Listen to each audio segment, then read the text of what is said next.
Hi everyone, hope everyone's doing fine today. So here's Abdul, and today we have another review of a watch that I've been wearing for 1 week now, and I've enjoyed it so much that I ordered a very similar watch that you will be seeing also in the next maybe days or weeks. As you might know, I try to order watches either to buy or in this case to try and then decide if I'm keeping it or not in 1 week and then send it back on this Amazon Prime, which is not unaffiliated. I will leave the link anyways to it. And yeah, I really enjoyed this watch. As you might know from the unboxing video, it came with this strap, and I usually don't leave Seikos on their Natos or straps that they are supplied, bracelet mainly. But this one, I had to say, hands down the best combination that I found until now. And the strap is very good, it feels good, and I've been wearing it for 1 week now, for the past week on this NATO strap, and enjoyed it a lot. I'm trying to get the look on the dial, because the dial has really nice texture to it. It's very hard to get on camera. It does look better in real than like I said, than a video. Anyways, as you can see, 120 click bezel. The clicks really good. It aligns, as you can see. It's not a screw down crown, but a hand wind. It had stop second function. Date, as you can see. That's something in the niggles, like what I didn't like. When you put it back, sometimes it jumps. The stem is really thin for such a watch. Let me pause and come back to you. So the Loom here is really nice. You have the Seiko Loom and the Loom pips in the hands. I hope now you can see the dial better. And you get a signed buckle, has really brushed.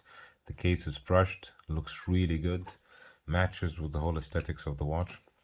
It's 42.5 in diameter, lug to lug 40, let's say 46. I think it's 45.8 with a thickness of 13.5. It has a 22 millimeter lug width, and I think on this strap I don't even need to try any other strap because I really like this strap combination. Here's the Loom again. Oh, is that the Date window is loomed as well? Looks like it. So what I don't like about the watch, I think there is no Loom pip. It's not a screw down crown.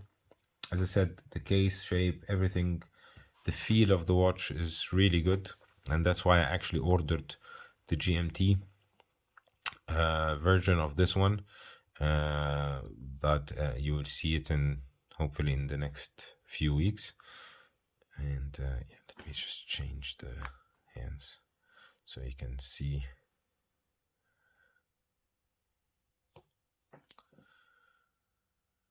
The dial. There's a lot of limited editions like this one, different ones, anime from One Piece, from Naruto, and the case does look like it's scuffed, but it's actually, that's the finish of the watch. And let me show you the movement. And for this watch, I really liked a lot of stuff about it, and I even wrote down a note because I was thinking about something. I was thinking about this watch as a starter watch, and I don't like that this has a see-through caseback, but for a starter watch, for someone who's starting the hobby and looking at a first automatic watch, I think it's better to have a look at how the watch works better than none at all.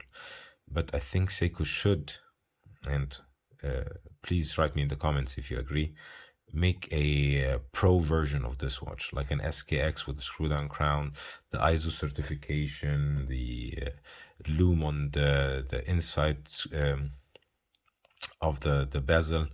And I think there will be modding. There is a lot of micro brands that are harping on this combination, but if Seiko gets the classical SKX functionality, but with these new quality and build quality and and aligning as well. Seiko is not known for aligning things, but this aligns perfectly. So I really hope that they do something like this, because this formula is there in definitely a watch that you can get. It's 100 meters water resistant. The other one I think should be 200 as well, with the ISO certification. And you have here the 4R 36, which is a good movement. And yeah, the only thing left now is to put it on the time grapher. And let me get the time grapher. So as we can see, it's around plus 12. It started like plus 9. Healthy amplitude 240. I would have liked the 280. Beat error. Like I said, it's a good movement, but not the best of movements. Maybe the predecessor would have been a little bit better.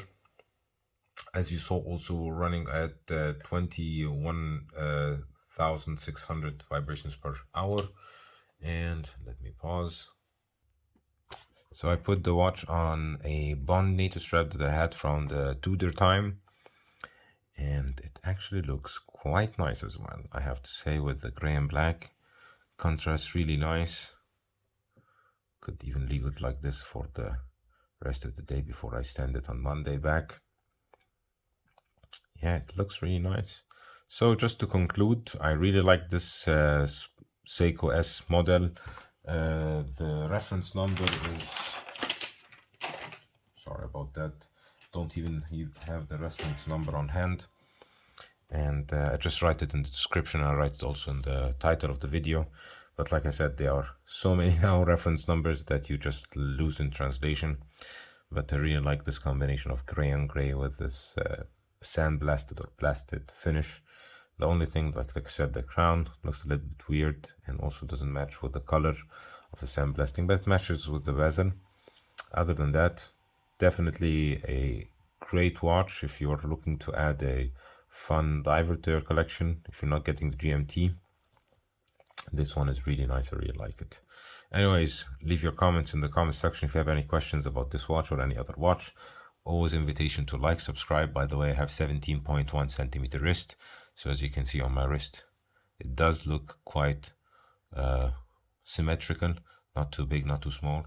Also, with this Nato, feels fantastic. So I think this watch is definitely will be a Nato monster. Anyways, see you in the next one. Have a great one. Bye bye.